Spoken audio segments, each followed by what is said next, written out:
오늘 우리는 이 빌립보서 1장 12절부터 18절까지 말씀을 본문으로 고난의 이유를 알고 복음을 전하며 기뻐하자라는 그 제목을 가지고 함께 말씀 나누도록 하겠습니다. 자, 우리가 그 지난주에 영적인 지식을 얻고 그 지식들을 입증하면서 또 열매 맺는 삶을 살자라는 것에 대한 이야기를 함께 나눴는데요. 그 관련된 이야기 지난주에 세 가지 나눴었거든요. 그 첫 번째 나눴던 이야기가 무엇이었을까요? 사랑 안에서 영적인 지식과 분별력을 키워가자. 그렇습니다. 그 사랑 안에서 영적인 지식과 판단력, 분별력을 이제 길러가자 그랬는데 그 지난주에도 말씀드렸던 것처럼 바른 지식, 영적인 지식과 바른 판단력을 갖춰야 그 바른 사랑도 할 수 있는 것이다라고 이제 말씀을 드렸었죠. 그래서 우리가 바른 그 판단력과 그 지식을 얻기 위해서는 그 성경을 읽어야 되는데 그 성경을 읽을 때 기본적으로 갖춰야 될 자세가 아기와 같아야 된다. 그래야만 그런 자세로 성경을 읽어야만 바른 영적인 지식과 눈을 열어줘서 판단력을 얻을 수 있다. 근데 이 모든 것들은 사랑을 위해서 행하는 일이라는 것을 우리가 잊지 말자라는 얘기를 첫 번째로 이제 함께 나눴습니다. 자, 그런가 하면 우리 두 번째로 나눴던 얘기가 무엇이었죠? 네, 그렇습니다. 그 영적인 지식들 방금 그 아기와 같은 눈으로 읽은 그 영적인 지식들, 그 성경을 통해서 그 영적인 지식을 얻었으면 그것으로만 만족하지 말고 그것을 이제 말씀으로 실제로 그러한가 그걸 입증을 해야 된다고 말씀을 드렸었죠. 그래서 입증하지 않으면 그 언젠가는 신앙이 흔들릴 수밖에 없다라는 얘기를 말씀을 드렸고요. 특히 이제 구원과 관련된 그런 문제들을 스스로 입증해야 하지 않으면 정말 끔찍한 결과를 맞을 수도 있다라는 얘기를 이제 말씀을 드렸습니다. 그런 의미에서 우리는 왜 믿어야 되는지 또 뭘 믿어야 되는지 그거를 우리가 지난주에 영혼육의 구원과 관련된 이야기를 나눴었죠. 그래서 입증을 했었고요. 근데 기타 우리 영적인 다른 원리들도 우리가 성실하게 입증을 하며 살아가자라는 얘기를 두 번째로 나눴습니다. 자, 그런가 하면 마지막 세 번째로 나눴던 이야기가 무엇이었을까요?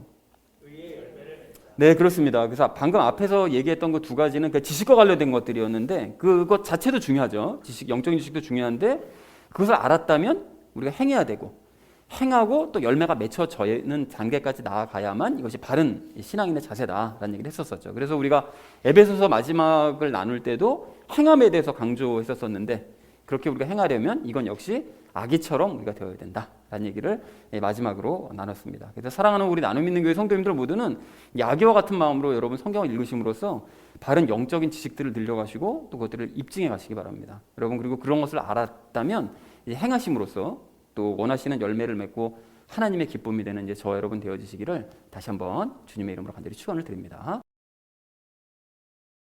지난주는 우리가 영적인 지식을 입증하면서 열매 맺는 삶에 대해서 이야기를 우리 말씀을 나눴다면 이번 주 말씀은 고난의 이유를 알고 복음을 전함으로써 이제 기뻐하자라는 것을 말씀하고 계신다는 것을 확인하시면 좋을 것 같습니다. 그래서 그 주제도 그대로 잡았거든요. 고난의 이유를 알고 복음을 전하면서 우리 기뻐하자라는 것을 이제 주제로 각절 말씀 나누는 시간 가지도록 하겠습니다. 먼저 12절 말씀 우리 함께 읽도록 하겠습니다. 그러나 형제들아 내게 일어난 일들이 도리어 복음을 진전시키는 기회가 된 줄을 너희가 알기를 내가 원하노라 라고 말씀합니다. 여러분 그 11절까지는 그 바울이 그 빌립보 성도들에게 그 편지를 보내면서 이제 인사말에 해당됐었거든요. 그래서 12절서부터 이제 본격적인 이야기를 시작하는데 그 12절에서 마치 이렇게 얘기하는 거예요. 지금식으로 얘기하면 야야 너희 지금 로마에서 어떤 일이 일어나고 있는지 알아? 내가 진짜 재밌는 얘기 해줄게 라고 얘기하면서 시작하는 것이 12절 말씀이다 라는 걸 이제 확인하시면 12절 이하의 말씀이라는 걸 확인했으면 좋겠습니다. 그래서 내게 일어난 일들이라는 건 바울이 로마의 감옥에 갇힌 사건이요. 그 예루살렘에서 고발당해서 묶여서 로마까지 이송되어 그 사건과 그동안에 있었던 모든 과정들 이제 그것들에 대해서 이야기를 하고 있습니다. 근데 그런 모든 그 일들 때문에 복음을 진전시키는 기회가 됐다는 거예요. 그러니까 바울이 감옥에 갇혀 있는 동안 찾아오는 자들에게 복음을 전했었다고 그랬었잖아요. 그런데 그렇게 하다 보니까 예상치 못하게 자기를 지키고 있는 군사들 그리고 그 책임자들, 그 주변 사람들 이런 사람들도 그냥 들을 수밖에 없는 거예요. 바울 옆에서 지키고 있어야 되니까. 그래서 복음이 그 사람들에게도 놀랍게 전해지게 되었다라는 얘기를 바울이 이제 시작을 하고 있습니다. 그래서 전체 오늘 내용의 시작 부분 저는 요약해서 12절에서 얘기를 하고 있죠. 자, 그래서 12절 내용을 이렇게 정리할 수 있겠는데요. 형제들아, 내가 감옥에 갇힌 일들이 도리어 복음이 확장, 전파되는 기회가 되었다는 사실을 너희가 좀 알았으면 좋겠다. 이런 일이 지금 로마에서 일어나고 있어. 그래서 로마에서 일어나고 있는 흥미로운 일들을 이제 소개하고 있는 거죠. 자, 이어진 13절 말씀 우리 함께 읽도록 하겠습니다.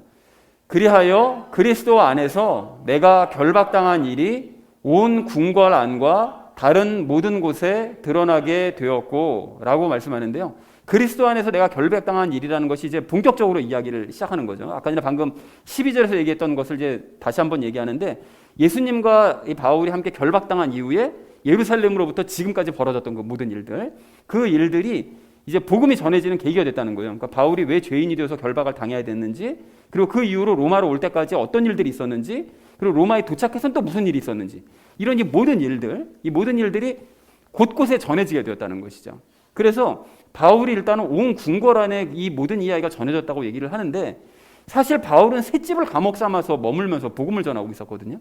그 사도행전 말씀을 보면, 마지막 부분을 보면. 근데 왜 궁궐 안에 복음이 전해졌느냐, 이게 어떻게 해서 이럴 수가 있냐, 셋집에서 전했는데 어떻게 궁궐 안에까지 복음이 전해지지 싶을 수가 있는데, 이게 하나님의 역사입니다. 그래서 이제 어떤 일이 벌어졌는가 하면, 바울을 감시했던 군사들과 그 책임자들이 관리자의 궁궐로 들어가서 감옥에서의 일들을 다 보고하면서 궁궐 안에까지 복음이 전해지게 된 거예요. 그 예전에 그 어떤 그 목사님이, 이면수 목사님인가요? 그분이 이제 북한으로 강제 억류돼가지고 몇 년 동안 계시던 분이 계셨었거든요. 근데 그분이 꼬투리를 잡으려고 북한 군들이, 그분의 이제 뭐 다른 거는 영상이 없으니까 설교한 영상만 가지고 그 설교 내용에서 꼬투리를 잡으려고 설교를 반복해서 그냥 계속 들은 거예요, 북한 군들이. 그러다가 복음을 받아들인 사람도 있었다. 이런 역사가 일어나는 거죠. 똑같은 거예요. 그러니까 옆에서 군사들과 책임자들이 그 관리자의 궁궐로 들어가서 무슨 바울이 얘기를 했고 어떤 일이 있었고 다 보고를 해야 될 거 아닙니까? 근데 하다 보니까 복음이 전해지는 거죠.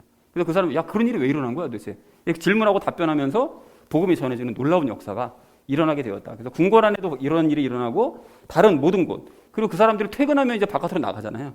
그럼 이제 궁궐 밖에 외부에서도 복음이 전파되는. 그러니까 로마에서 벌써 바울이 감옥 안에 갇혀서 아무것도 안 하는 것 같은데 로마에는 벌써 복음이 전해지기 시작하고 있었던 것이었죠. 이게 하나님의 역사입니다. 그래서 바울이 좀 너무 놀라우니까 그걸 이제 자랑삼아 막 얘기를 하는 거예요, 빌립보 성도들에게. 예수님과 함께 결박되어 겪었던 그동안의 모든 일들과 함께 복음이 온 궁궐 안과 외부에 전해지게 되었다라고 이제 바울이 얘기했다는 것이 13절의 의미가 되겠습니다. 자, 이어진 14절 말씀 우리 함께 읽도록 하겠습니다. 주 안에 있는 형제들 중에 많은 이들이 내가 결박당한 일로 인해 확신을 갖게 되어 두려움 없이 말씀을 더욱 담대히 말하게 되었느니라 라고 말씀합니다. 그래서 내가 결박당한 일로 인해 확신을 갖게 된 사람들이 생긴 거예요. 즉 로마에 있는 형제들, 그러니까 그리스도인들 중에 이제 대부분의 이제 많은 사람들은 그 13절과 같은 이유 때문에, 즉 바울이 감옥에 있지만 복음은 전해진다, 하나님께서 바울을 이용해서 복음을 전파하신다, 이런 거를 알게 되었기 때문에 복음에 대한 더 큰 확신을 갖게 된 거예요. 하나님 살아계신다, 놀라운게 역사하신다라는 것을 알게 되고 확신을 갖게 된 거죠. 그러니까 하나님께서 바울을 감옥에 그대로 두시는 건 로마의 다양한 계층의 그런 불신자들에게 상상도 못했던 일이잖아요. 뭐 왕이나 뭐 관리자들에게 복음이 전해질 줄 어떻게 알았겠어요. 근데 그렇게 이제 전해지고 있다는 불신자들에게 복음을 전파하시기 위함이라는 사실을 이 사람들이 깨달은 거죠. 그러니까 아, 복음화가 이미 시작이 되었구나라는 거를 이 성도들이 깨닫고 확신을 갖게 된 거죠. 그래서 우리도 전하자, 막 이렇게 된 거예요, 이제 그리스도인들 사이에.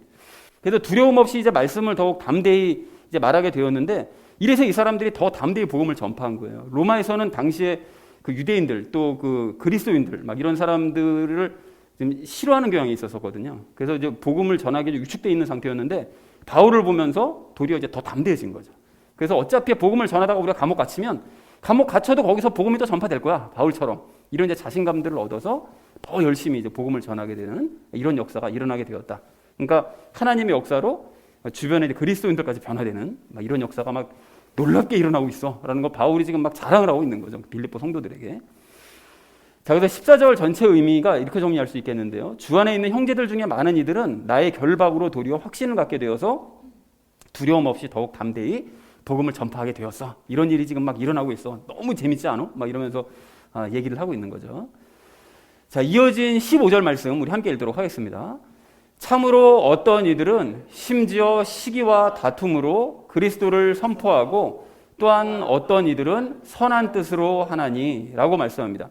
자, 그런데 이게 시기와 다툼으로 이제 그리스도를 선포한다는 말씀이 이제 헷갈리실 수가 있는데, 안타깝게도 이제 로마의 교회는 14절 방금 말씀드렸던 그렇게 이제 도전을 받고 확신을 갖고 열심히 전했던 사람만 있었던 게 아니라 일부는 시기와 다툼으로 그리스도를 선포했던 거예요. 그러니까 시기와 다툼으로 그리스도를 선포했다는 것이 무엇이냐, 이게 무슨 뜻인가는 제가 다음 절에서 설명을 드리도록 하겠습니다. 그리고 반대로 이제 어떤 이들, 방금 말씀드렸던 그 14절에 그 담대히 복음을 선포한 사람들, 그런 사람들은 그 선한 뜻으로 복음을 선포하고 있다. 두 부류의 사람들이 어쨌든 하나님을 선포하고 있다라고 이야기를 하고 있습니다.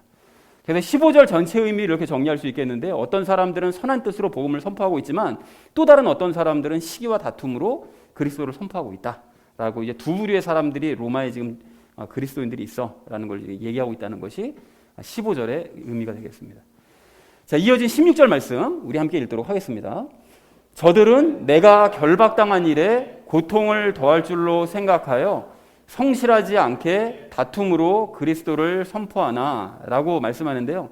이게 저들이라는 것은 방금 말씀드렸던 그 시기와 다툼으로 그리스도를 선포하는 사람들, 그 사람들에 대해 설명하고 있습니다. 그러면 이 사람들이 왜 이런 생각을 하고 왜 이런 행동을 했는 것인가를 얘기하는데, 결박당한 일에 고통을 더할 줄로 생각했다는 거예요. 뭔 소린가 하면 바울이 지금 결박당한 것으로 그치는 것이 아니라, 야, 로마에 지금 그 로마 사람들이 정말 싫어하는 유대인들, 그리고 또 거기다 그리스도인까지 된 이 바울, 이런 사람을 황제가 만나줄 것 같아?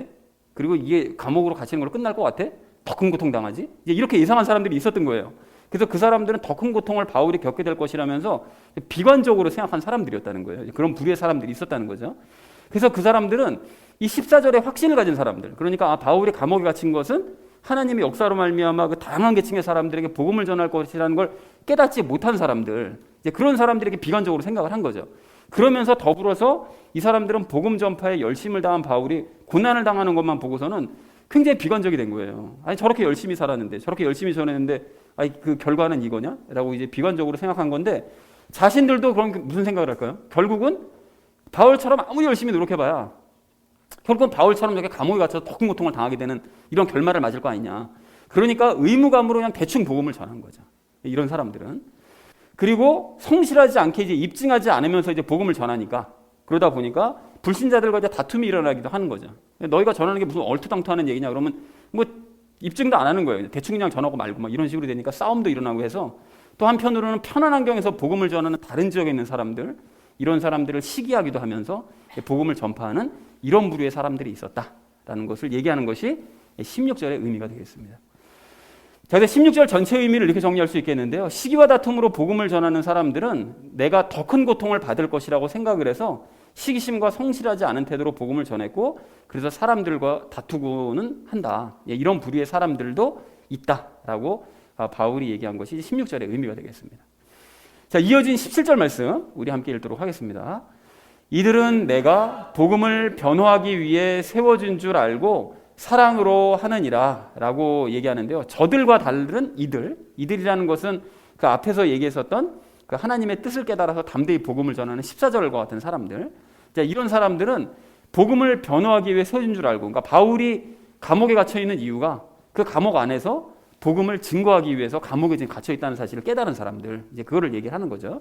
그래서 바울이 감옥에서 종사하는 그런 불신자들에게 복음을 변호하기 위해, 입증하기 위해 계속 갇혀 있다라는 사실을 깨달은 거죠. 하나님의 뜻을 깨달은 그런 사람들인 거죠. 그래서 그걸 깨달았기 때문에 이 사람들은 하나님의 계획을 깨달았기 때문에 사랑으로 복음을 전파합니다. 하나님과 이웃을 사랑하는 마음을 가지고 더 열심히 이제 복음을 전파하는 그런 사람들이, 그 두 부류의 사람들이 있다라고 이제 바울이 얘기했다는 것이 17절의 의미가 되겠습니다. 17절 전체 의미 이렇게 정리할 수 있겠는데요. 하나님의 뜻을 깨달은 사람들은 내가 복음 때문에 감옥에 갇혔음을 알고 있기에 사랑의 마음으로 복음을 열심히 전파하고 있다라고 얘기했다는 것이 17절의 의미가 되겠습니다. 자, 마지막 18절 말씀 우리 함께 읽도록 하겠습니다. 그러면 무엇이냐? 그럼에도 불구하고 거칠애로 하든지 진실로 하든지 모든 방법으로 그리스도께서 선포되시나니 이로써 나는 기뻐하고 또 참으로 기뻐하리라 라고 말씀합니다. 모든 방법으로 그리스도께서 이제 선포되신다고 얘기를 하는데요. 그러니까 동기가 어찌되었든지 간에, 그러니까 어떤 한 부류의 사람들은 그 하나님의 뜻을 깨달아서 열심을 다해서 사랑의 마음으로 복음을 전하는 부류가 있고, 또 다른 하나는 비관적으로 복음을 대충 전하는 사람들이 있고, 어쨌든 동기가 어찌되었든지 간에 예수님이 전파되고 있다는 거예요. 이 방법이든 저 방법이든 로마에 지금 또 자기가 감옥 안에서 또 그 관리자들에게 복음이 전파되는, 그러니까 이런 식으로 여러 방면으로 전파되는 것 때문에 바울은 기뻐하고 또 기뻐하는 거예요. 그래서 이런 일이 로마에서 일어나고 있는데 정말 너희 놀랍지 않니? 난 정말 놀랍고 신기하고 재밌다라는 것을 빌립보 성도들에게 기쁨으로 그걸 소식을 알리고 있다는 것이 그 18절의 그 이야기가 되겠습니다. 자, 그래서 18절 내용을 이렇게 정리할 수 있겠는데요. 복음을 대충 전하든 진심으로 전하든 결과적으로 그리스도께서 널리 선포되고 있기 때문에 나는 기뻐하고 또 참으로 기뻐한다. 라고 얘기했다는 것이 18절의 의미가 되겠습니다. 이 바울이 막 기뻐하는 그런 모습이 막 눈에 막 보이지 않으시나요? 그러니까 이게 정말로 복음 때문에 너무너무 기쁜 거죠. 예수님이 전해지는 것 때문에. 자, 그래서 본문을 이렇게 총 정리를 할 수가 있겠는데요. 내가 감옥에 갇힌 일들이 도리어 복음이 확장되는 기회가 되었다는 사실을 빌립보 성도들 너희가 좀 알았으면 좋겠다. 그래서 내가 이게 로마에 있는 일을 소개를 해줄게 라고 얘기를 하면서 나의 결박과 관련된 일들은 왕궁과 외부에 알려졌고 그래서 많은 성도들이 더욱 확신과 사랑을 가지고 복음을 담대히 선포하고 있다. 그리고 어떤 자들은 내가 더 큰 고통을 받을 것이라고 생각해서 복음을 대충 전하지만 어쨌든 예수님이 전파되고 있기 때문에 나는 크게 기뻐하고 있다. 그러니까 바울이 지금 로마 감옥에 gathin 그 사건으로 감옥 안에도 왕궁 안에도 그리고 외부에서 그 자극을 받은 성도들도 모두가 다 열심히 그리스도를 전파하고 있기 때문에 나는 이런 일들이 일어나고 있다는 사실 자체가 너무나 기쁘다라고 얘기했다는 것이 오늘 본문의 내용이 되겠습니다. 자, 그래서 오늘 본문은 이 바울이 그 빌립보 성도들에게 로마에서 일어나고 있는 그 흥미로운 일들을 이제 진심으로 기뻐하면서 소개하고 있는 이제 그런 내용이 되겠습니다. 그래서 오늘 그 본문의 결론을 이렇게 맺어볼 수가 있겠는데요. 고난의 이유를 알고 복음을 전하면서 기뻐하자라는 것을 주제로 그 나머지 이야기는 삶에 적용하면서 함께 말씀 나누는 시간 갖도록 하겠습니다. 고난의 이유를 알고 복음을 전하며 기뻐해야 될 우리가 오늘 첫 번째로 함께 나눌 이야기는 무엇 때문에 기뻐해야 되는지 알자는 것입니다. 여러분 오늘 18절 말씀을 좀 보십시오. 18절 말씀 보시면 바울은 예수님이 세상에 전해지는 것 때문에 기뻐하고 참으로 기뻐하죠. 그리고 14절, 17절의 말씀도 마찬가지입니다. 그 사람들도 보면 바울을 향한 하나님의 계획을 이 사람들은 깨달아서 그것 때문에 기뻐하면서 그 사랑의 마음을 가지고 복음을 전하더라는 거예요. 심지어 이 사람들은 자신들도 바울과 같은 일을 당할 수 있는 거잖아요. 그걸 아는 거죠. 알고 있지만 그럼에도 불구하고 기쁨으로 복음을 전파하더라는 거예요. 여러분 이 사람들의 열정이 느껴지시나요? 로마 이 성도들의. 그래서 그런 의미에서 이제 우리의 삶도 여러분 좀 이제 돌아보기 원하는데요. 그러니까 우리는 평소에 무엇 때문에 기뻐할까요? 종종 말씀드리지만 우리가 돈 많아지면 기뻐하고, 내가 유명해지면 기뻐하고, 사람들이 인정받으면 기뻐하고, 육체적으로나 아니면 내가 세상적으로 만족감을 얻으면 기뻐하고, 또 나와 내 가족들이 형통하게 일 잘 풀리면 기뻐하고, 세상적으로 잘 되면 기뻐하고, 이러고 있냐는 것이죠. 물론 그런 일들이 일어나잖아요. 그러면 잠깐 동안은 기쁠 수 있어요. 왜 그렇죠? 사실 우리가 옛 습관에 아직까지 젖어 있는 부분이 있기 때문에 그런 일들이 주변에서 일어나고 나에게 일어나면 그 옛날 그 습관에 따라서 기쁜 거예요. 잠깐은 기쁠 수 있는데 그런 일들이 감정적으로 혼적으로 잠깐 기쁠 수 있으나 우리가 참된 그리스도인 된 것이 우리가 맞다면 이제 그런 기쁨들은 내려놔야 됩니다. 여러분 내려놓고 대신 우리는 무엇 때문에 기뻐해야 되죠? 예수님 말씀대로 누가복음에서 말씀하신 대로 구원받은 것 때문에 너희가 기뻐해야 된다라고 생각을 해야 되고요. 또 예수님과 친밀해진 것 때문에 기뻐해야 됩니다. 그리고 또 남들이 구원받는 것 때문에도 기뻐져야 돼요. 그리고 남들이 예수님과 친해지고 있는 게 막 보이면 그것 때문에도 우리가 기뻐해야 됩니다. 이게 진짜 기쁨이고 이게 영적인 기쁨이라는 거예요. 그래서 그런 의미에서 제 자신의 입장도 분명히 밝히고 싶은데요. 저도 그리스도인으로서 구원받았다는 사실에 기뻐하고 있고요. 또 예수님과 점점 친밀해지고 있다는 것 때문에 기뻐하고 있습니다. 특별히 저는 말씀을 통해서 영적인 지식들을 새롭게 깨달을 때, 그리고 깨달은 그 지식을 다른 말씀으로 입증이 될 때, 이럴 때 정말로 기쁘고요. 이제 그러한 과정들을 통해서 예수님을 한층 더 깊게 이해하게 되는 것 때문에 그걸 깨달으면 너무 기쁜 거예요. 내가 예수님을 좀 더 알게 됐구나. 이게 너무 기쁜 거죠. 그리고 또한 우리 성도님들이 예수님과 친밀해지고 있다고 고백하는 얘기를 듣잖아요. 그러면 저는 그게 너무 기뻐요. 진짜 너무 기뻐요. 그리고 말씀을 새롭게 깨닫게 됐어요. 그리고 예수님을 더 깊이 알게 됐어요. 이런 고백을 들으면 전 정말로 기쁩니다. 그리고 가족들을 이건 대할 때도 마찬가지인데요. 저는 이제 가족들과 일상적인 대화를 나눌 때 그런 시간도 참 기쁘지만 무엇보다 스스로 성경을 읽는다. 또는 성경의 의문점들을 얘기를 해서 함께 나눈다. 또는 때때로 가족들 스스로가 예수님께 여쭤서 성경 구절이 어떤 의미라는 것을 스스로 깨달아가고 또 그 구절들을 삶에 적용하고 행해서 때로는 반성하고 때로는 기뻐하고 때로는 감사하다는 고백을 할 때 그때 정말 너무 기쁘고 또 너무 이쁜 거예요. 가족들이. 그래서 제가 이런 얘기 왜 하느냐. 저와 우리 가족들은 영적인 그런 삶을 살고 있다고 잘난 척 이런 거 전혀 아닌 거 아시잖아요. 그죠? 그런 게 아니고요. 제가 이 말씀으로 체험한 것들이나 아니면 남들이 말씀의 체험에 대해서 말하는 거를 제가 들을 때 그게 곧 말씀이신 예수님을 체험했다는 뜻이잖아요. 그리고 또 예수님의 뜻을 깨달았다는 뜻이고, 그리고 또 예수님의 말씀을 귀 기울이고 행함으로써 말씀이 현실로 이루어진 것을 체험했다는 뜻 아닙니까? 그러니까 그런 것들이 예수님이 지금도 살아계 역사하신다는 사실을 입증하는 모습이기 때문에 그게 저는 너무나 기쁘고 또 기쁜 거예요, 진짜.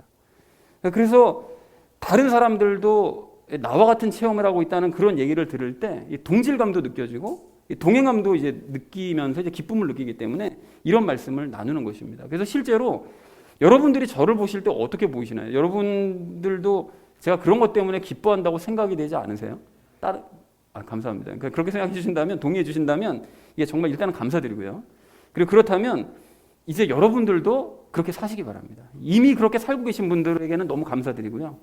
또 혹시라도 이제까지 이렇게 살지 않으셨다면 이제부터라도 남들이 나에게 잘해준다고 해서 기뻐하거나 세상적으로 잘 됐다고 해서 기뻐하거나 또 원하는 대로 일이 잘 풀렸다고 해서 기뻐하거나 뭐 자식의 성적 잘 받아오고 가족이 세상적으로 잘 되고 뭐 이런 것 때문에 기뻐하는 건 좀 내려놓으시고요.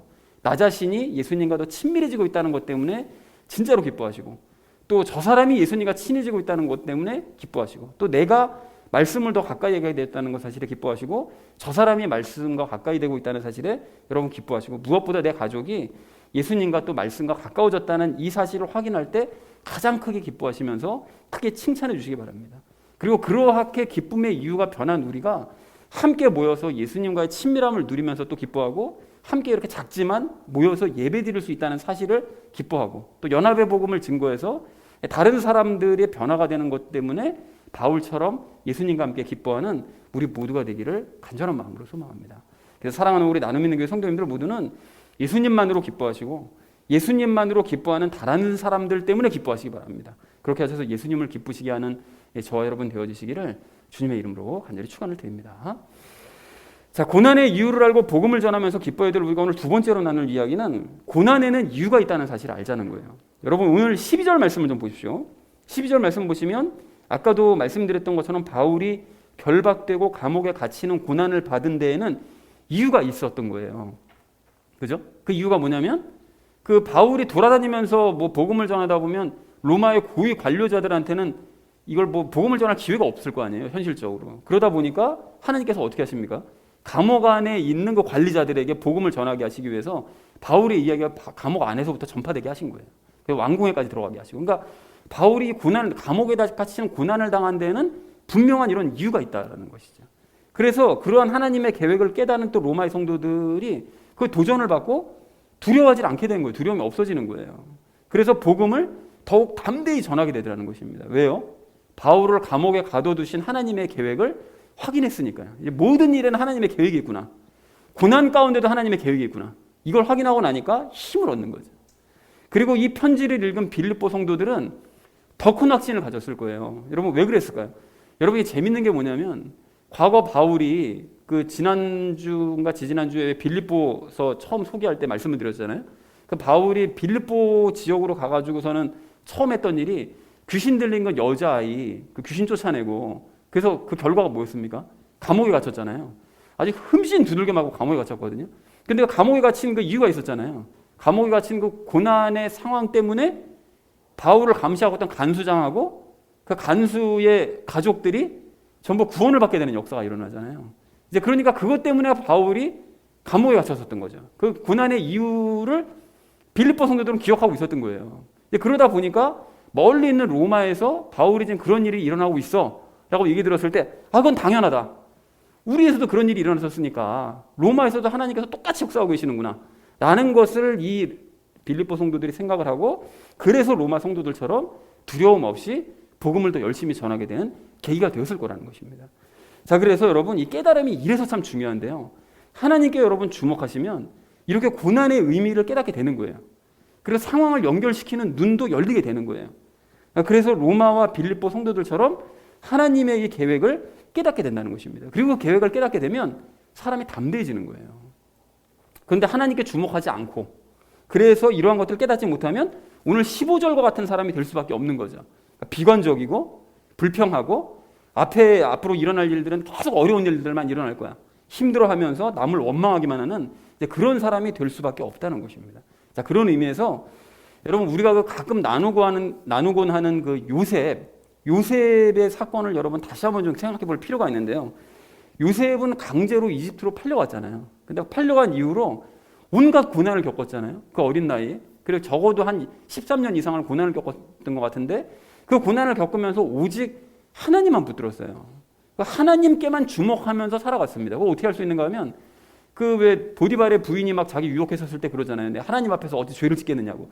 그런 평상시 얘기만 봐도 아, 요셉이 하나님만 붙들고 살고 있구나라는 걸 우리가 느낄 수가 있는 거죠. 그런데 그렇게 하나님만 붙들고 살았던 요셉이 붙들고 살아도 온갖 고난과 더 큰 고난 가운데 뒹굴면서 살았던 요셉이 한참의 시간이 흐르고 난 다음에 총리가 된 이후로 비로소 그동안 자신들이 겪었던 고난의 의미가 무엇인지를 깨닫게 된 거죠. 아, 내가 보디발 집에서 부유한 상태에서 살림해보고 지독한 그 감옥에서 없는 살림 가운데 살림을 해본 이 경험을 한 게 이유가 있었구나. 이게 살림을 하라는 얘기였구나. 나라 살림을 하라는 얘기였구나. 고난의 의미를 깨달은 거예요. 그래서 상황을 보는 눈이 열리고요. 그래서 하나님의 크신 계획도 깨닫는 거죠. 그래서 7년의 그 풍년 기간 동안 보디발의 집에서 살림했던 것처럼 7년 풍년 기간 동안 살림하고 그 이후로 7년 흉년이 대기근이 일어났었을 때도 감옥에서 살림했던 그 경험을 살려서 이 모든 일들을 감당하게 하시고 하는 이 하나님의 계획을 깨닫게 되더라는 것입니다. 그래서 그 이후로 요셉이 하나님만 더 전적으로 의지하면서 그 어려운 고난의 상황 중에 이집트 먹여 살리고 주변 민족들을 다 먹여 살리는 그 거대한 사업을 정말 담대하게 그리고 그렇게 힘들지 않게 왜냐하면 경험을 맡은 거니까 그렇게 힘들지 않게 성공적으로 마치고 고난을 이겨내더라는 것입니다.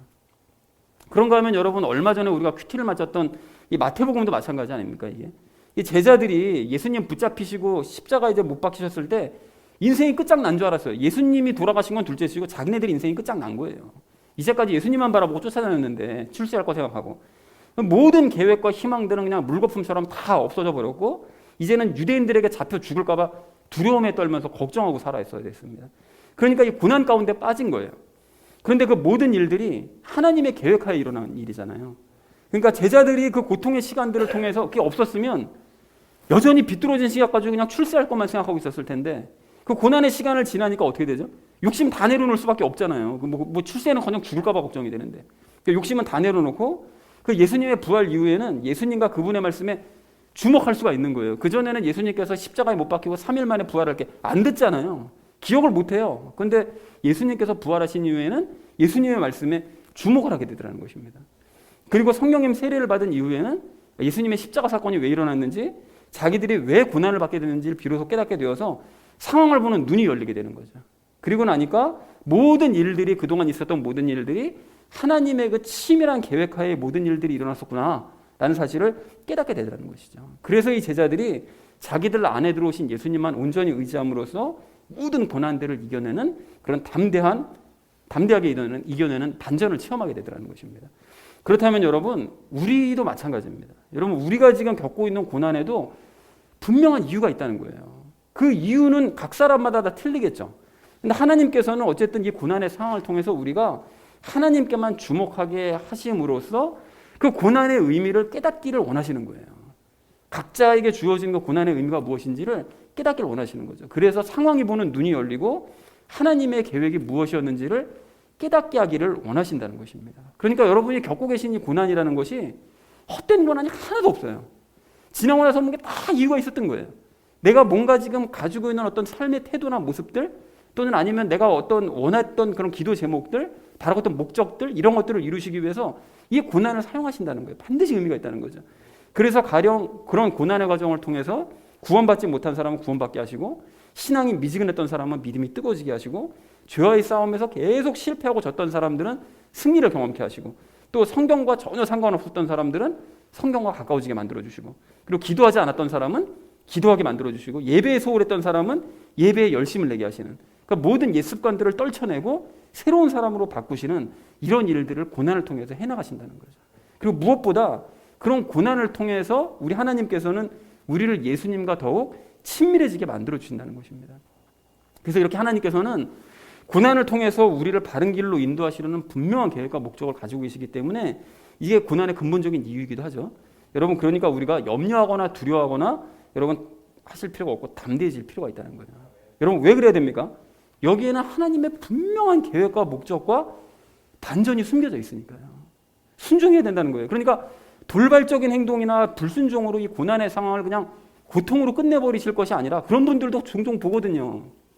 이 고난의 상황을 잘 견디고 순종을 잘하면 분명한 목적을 이룰 수 있는데 자꾸 빗나가는 거예요. 어떻게든 피해보려고. 그래가지고 결국은 그냥 그 고난의 과정이 고통으로만 끝나버리는 이런 일들도 보는데 그렇게 하지 마시고 이 고난의 상황을 통해서 이 고난의 의미와 하나님의 계획을 여러분 분명히 깨달으시고 예수님과 더욱 친밀해지시기 바랍니다.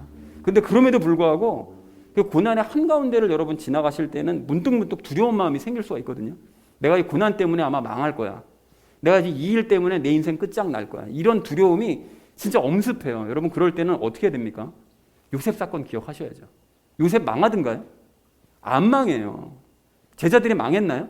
안 망했어요. 자기들 인생 지금 끝난 줄 알았죠. 새로운 인생 시작될 거는 꿈도 못 꾸던 일이었던 거예요. 절대 망할 일이 없다는 거예요.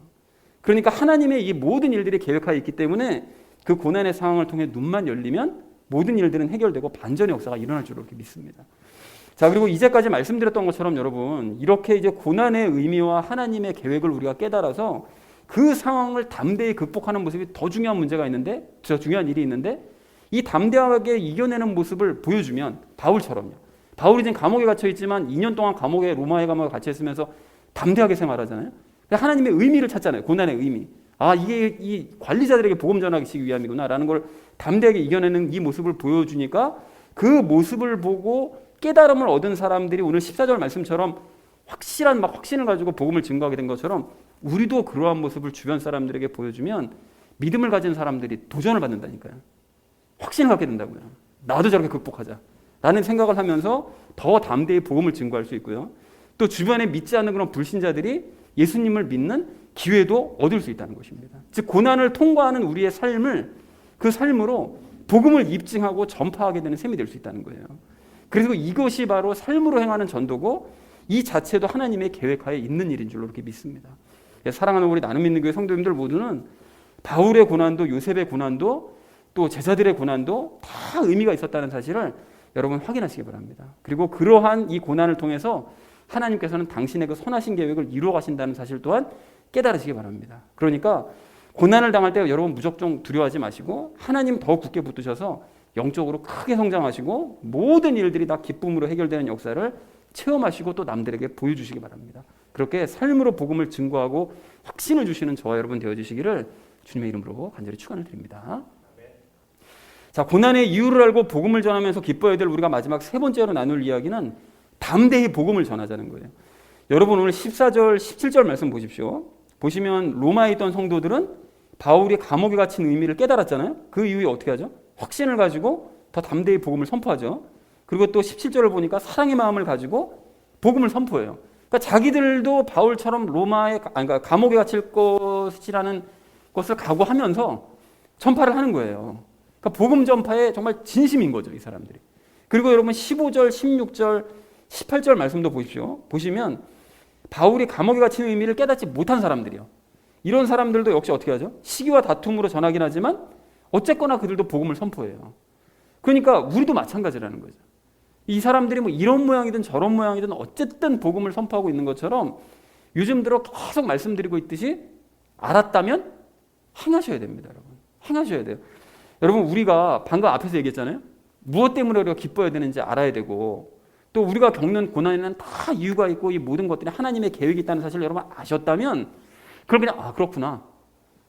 그래 그런가 보다. 남들은 그렇게 살면 되지 뭐. 여러분 이렇게 하실 것이 아니고 이에 합당하게 여러분 사셔야 되는데 무엇을 행하면서 사셔야 되느냐? 뭘 행해야 되죠? 본업을 행하셔야 돼요. 본업. 그게 뭐죠? 복음 전파. 이걸 행하면서 사셔야 된다는 거예요. 그게 우리 본업이잖아요. 즉 바울이 감옥이라는 환경을 여러분 가리지 않고 복음 전했고 바울의 고난의 의미를 깨달은 그 로마의 성도들이 복음을 전하는 일에 열심을 다했던 것처럼 이 모든 사건들을 우리가 봤잖아요. 목격했잖아요. 그리고 모든 일들이 잘 흘러갔다는 사실을 확인했잖아요. 확인한 우리도 마땅히 복음을 전하는 일에 열심을 내야 된다는 것입니다. 그러면 이런 말씀을 드리면 이런 질문을 하실 수가 있어요. 아니 복음 전파 때문에 내가 하는 일에 생계에 지장받으면 어떡하죠? 부업에 영향받으면 어떡하나요? 라고 생각하실 수도 있고 사람들이 일단 내 말을 듣지 않는데 그 복음을 어떻게 전파할 수가 있겠어요? 걱정하실 수 있는데 여러분 걱정하지 마십시오. 왜 그런가 하면 우리의 모든 상황과 모든 삶이 다 하나님의 계획하에 있기 때문에 그런 거예요. 여러분, 그리고 특히나 우리가 본업에 충실해서 여러분 복음을 전파하고자 하는 마음을 먹으신 적이 있으시죠? 그렇게 마음을 먹으시면 하나님께서는 우리를 위해서 더더욱 구체적인 계획을 세우시고 그 계획하에 우리의 삶을 인도해 가시는 거예요. 여러분, 그래서 그런 의미에서 바울이 사도행전 27장에서 이에 대한 본을 보였었는데, 바울이 그 로마로 이송될 때 사건 여러분 기억하시죠? 그 이송될 때 여러분 기억하세요? 바울이 그 로마로 갈 때 그 배가 지금 여기서 출발하면 겨울을 나오고 가야지, 안 그러면 가다 큰일 당한다. 하나님 말씀 전했거든요, 분명히. 전했는데 어떻게 하죠? 귀뚱으로도 안 들어요. 그러니까 그 백부장도 안 듣고 선장도 선주도 다 바울 말 듣지 않습니다. 우리가 경험이 얼마인데 안 들어요. 안 들었는데 유로클루돈이라는 큰 폭풍을 만나죠. 중간에 가다가. 그래가지고 온갖 고생을 다 하고 살 수만까지 다 없어졌을 때, 이제 죽을 수밖에 없다라고 생각하게 되었을 때 바울이 나서서 어떻게 하죠? 하나님 말씀을 다시 선포합니다. 그랬더니 사람들이 비로소 바울의 말을 듣기 시작하더라는 거예요. 그리고 그 이후로는 바울이 선포하고 지시하는 대로 모두가 다 따르기 시작해서 모든 사람들이 다 안전하게 생명을 건지게 되더라는 거예요. 그리고 멜리데라는 섬으로 잠깐 들어갔을 때 뱀에게 물렸잖아요. 근데 물렸어도 사는 모습을 보여줬잖아요. 그랬더니 그 모든 사람들이 다 섬 사람들이 나와서 앞으로 갈 때까지 필요한, 생계에 필요한 모든 물품까지 다 지원해주는. 그러니까 이 모든 역사가 다 하나님의 역사인 거잖아요. 이 모든 것들을 통해서 신뢰를 얻은 이 바울이 모든 사람들과 함께 결국은 로마에 잘 도착을 하고, 그래서 끝내 백부장은 바울을 신뢰하는 그런 모습을 보이더라는 것입니다. 그러니까 즉 바울이 복음 전파하는 일에 어떤 상황에서는 열심을 낼 때, 그때 하나님께서는 로마로 가는 그 모든 과정들에 대한 계획을 세부적으로 다 세워주시고, 그 계획하에 모든 일들을 세세하게 인도해 주시고, 생계도 지장받지 않게 해주시고, 사람들도 바울의 말을 듣도록 만들어 주시더라는 거예요.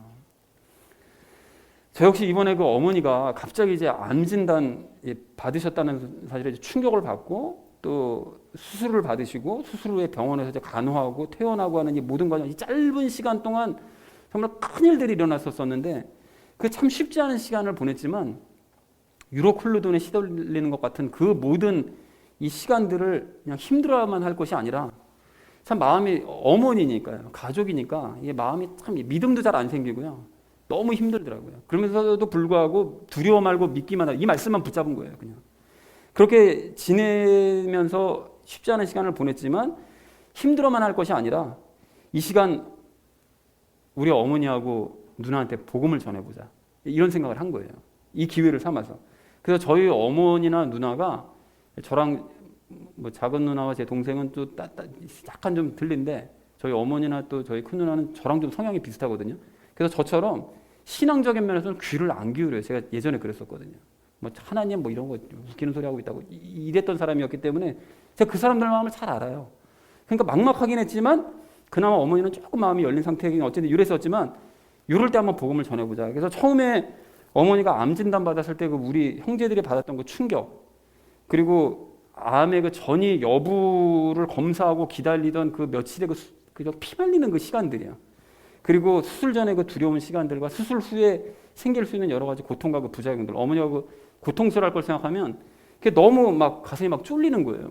그리고 입원하고 회복하는 그 모든 과정들 중에 사실은 그럼에도 불구하고 하나님께서 기도한 거대로 한 단계씩 한 단계씩 섬세하게 응답해 주신 것들을 얘기를 한 거예요. 담담하게. 이번 사건이 거저 일어난 게 아니라, 그냥 일어난 게 아니라 하나님께서 기도하신 대로 다 이루어 주신 거다. 그리고 그에 대한 의미를 얘기해 주는 기회로 삼았습니다. 특히 당사자인 어머니한테 옆에 밀착막하면서 그걸 다 얘기를 해준 거예요.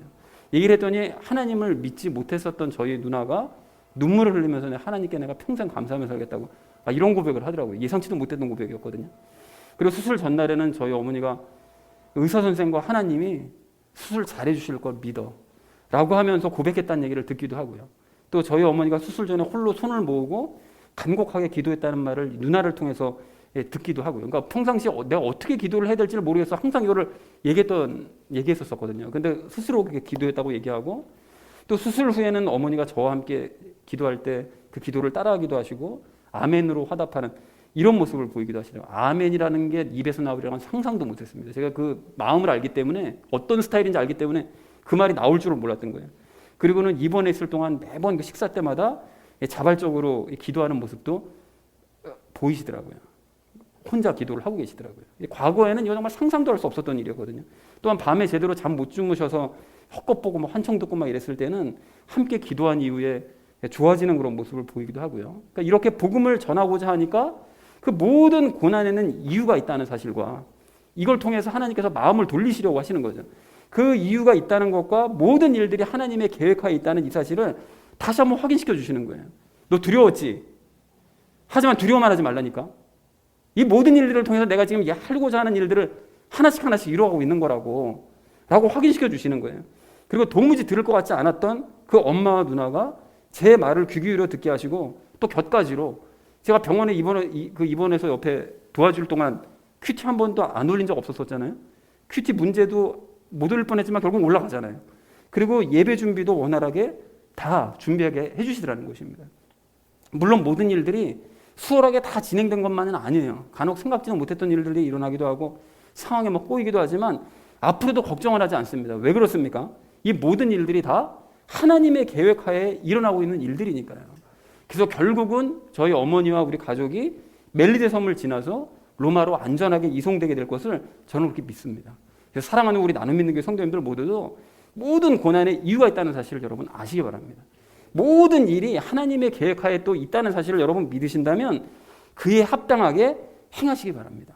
바울이 본을 보여준 것처럼 상황과 상관없이 복음을 전하시라는 거예요.